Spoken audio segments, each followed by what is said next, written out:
नमस्कार दोस्तों, कैसे हैं आप लोग। स्वागत करता हूं एक और नए हॉन्टेड स्टोरी में। दोस्तों, ये कहानी 30 साल के सोनू की सच्ची घटना पर आधारित है।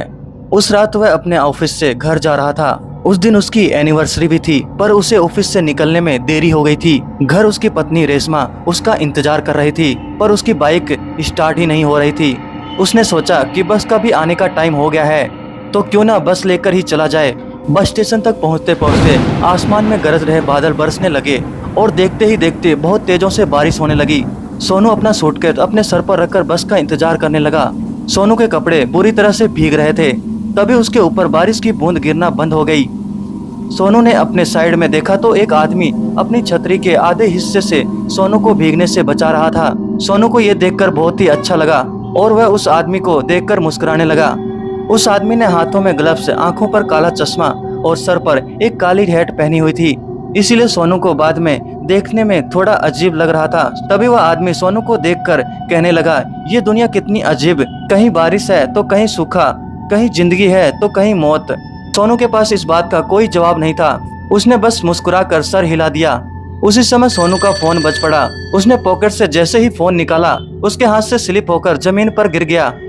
सोनू जैसे ही जमीन से फोन उठाने के लिए झुका, उसे कुछ ऐसा दिखा जिसे उसकी रूह ही कांप गई।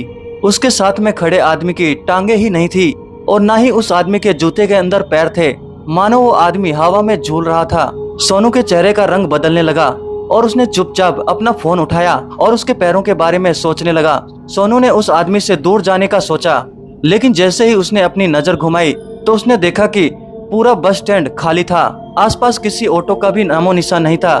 वहां पर अब सोनू और उस आदमी का अलावा और कोई भी नहीं था। सोनू की हालत खराब हो रही थी। देखते ही देखते बारिश और तेज होने लगी। उस तूफान के बीच में उस बस स्टैंड पर वही दोनों खड़े थे। सोनू को बारिश की वजह से अब कुछ ढंग से दिखाई भी नहीं दे रहा था। उसे कोई बस भी आती हुई नहीं दिखाई दे रही थी। सोनू ने अपनी वाइफ रेशमा को मैसेज किया और उसे अपनी सिचुएशन बताते हुए जल्दी से आने के लिए कहा। ये मैसेज लिखते ही सोनू को उस आदमी का आवाज आई, रेशमा को यहाँ बुलाना ठीक नहीं होगा। सोनू ये सुनते ही सोनू के पैरों तले जमीन खिसक गई। वह छतरी के नीचे से निकलकर रोड की दूसरी तरफ भागने लगा। बिना पीछे मुड़े सोनू तब तक भागता रहा जब तक उस आदमी का देखना बंद नहीं हो गया। भागते भागते सोनू बहुत थक गया था। सोनू रोड के साइड में लगे एक बेंच पर जाकर बैठ गया। उसने अपनी तेज चल रही सांसों को नॉर्मल किया, पर तभी एकदम से उसके सर पर पड़ रही बरसात फिर से बंद हो गई। सोनू ने सहमी नजर से अपने साइड में देखा तो उसके साइड में फिर वही आदमी छतरी लिए बैठा था। ये देखकर सोनू की चीख निकल गई और वह तुरंत उस बेंच से उठकर रोड की तरफ भागने लगा। रोड पर बारिश की वजह से अब धुंध भी आने लगी थी। आसमान में कड़कती बिजली की आवाज सोनू को चीखों को दबा रही थी। थोड़ी दूर आकर सोनू फिर से रुक गया। बार बार पीछे मुड़कर देख रहा था।